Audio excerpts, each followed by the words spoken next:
बिहार के दरभंगा जिले में एक विवाद ने तूल पकड़ लिया है। मामला प्रधानमंत्री नरेंद्र मोदी पर की गई कथित आपत्तिजनक टिप्पणी से जुड़ा है।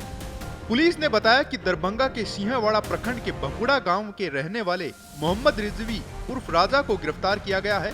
उस पर आरोप है कि वह वोटर अधिकार यात्रा के मंच से प्रधानमंत्री के खिलाफ आपत्तिजनक भाषा का इस्तेमाल कर रहा था। इस कार्यक्रम के दौरान मंच पर लगे पोस्टरों में राहुल गांधी, प्रियंका गांधी और तेजस्वी यादव की तस्वीरें दिखाई दे रही थी। इसी मंच से कांग्रेस नेता राहुल गांधी, प्रियंका गांधी और आरजेडी नेता तेजस्वी यादव मोटरसाइकिल पर मुजफ्फरपुर के लिए रवाना हुए थे। घटना का वीडियो सोशल मीडिया पर वायरल हो गया है, जिसमें कुछ लोगों को प्रधानमंत्री मोदी और उनकी दिवंगत मां के लिए आपत्तिजनक शब्दों का इस्तेमाल करते हुए देखा गया है। इस वीडियो के सामने आने के बाद राजनीति में हड़कंप मच गया है।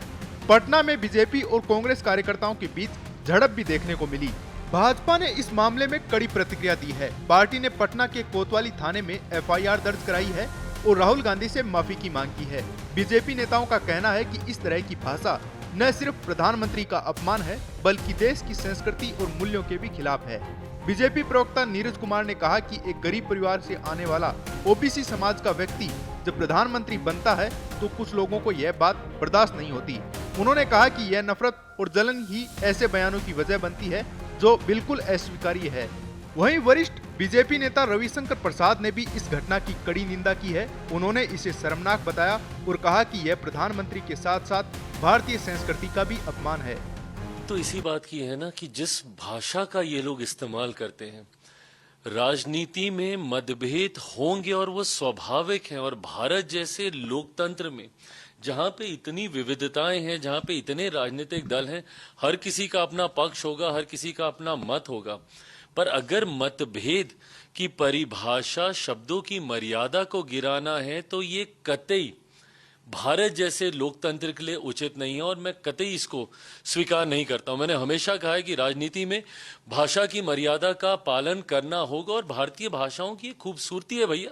इतना बढ़िया शब्दकोश है भारत की हर भाषाओं के पास कि आप बड़े से बड़े विवादित विषय को बड़े से तीखा वार आप मर्यादित शब्दों में कर सकते हैं। पर इस तरीके से गाली गलौज करना, वो भी देश के प्रधानमंत्री के लिए, ये कतई कोई स्वीकार नहीं कर सकता। भाई मेरे प्रधानमंत्री हैं, वो हमारे देश के प्रधानमंत्री हैं। वो अगर आपको उनके किसी विषय को लेकर ऐतराज भी है तो आप अपने पक्ष को रखिए ना, पर मर्यादित होकर उस पक्ष को रखिए। आप हमारी नीतियों को लेकर हमें घेरने का काम कीजिए, आप हमारे कार्यों को लेकर हमें घेरने का काम कीजिए, पर यह कौन सी परंपरा की शुरुआत है कि आप गाली गलौज करेंगे? लोक जनशक्ति पार्टी रामविलास पासवान प्रमुख चिराग पासवान ने भी इस घटना की कड़ी निंदा की है। उधर कांग्रेस ने इस पूरे मामले से खुद को अलग बताया है। पार्टी नेता राशिद अलवी ने कहा कि कांग्रेस इस तरह की भाषा का समर्थन नहीं करती और इसकी निंदा करती है। फिलहाल पुलिस ने मुख्य आरोपी मोहम्मद रिजवी को गिरफ्तार कर लिया है और मामले की जांच जारी है। आने वाले दिनों में यह देखना दिलचस्प होगा कि इस मामले का राजनीतिक असर बिहार की चुनावी राजनीति पर कितना पड़ता है। ताज़ा अपडेट के लिए आप जुड़े रहें पत्रिका के साथ। नमस्कार।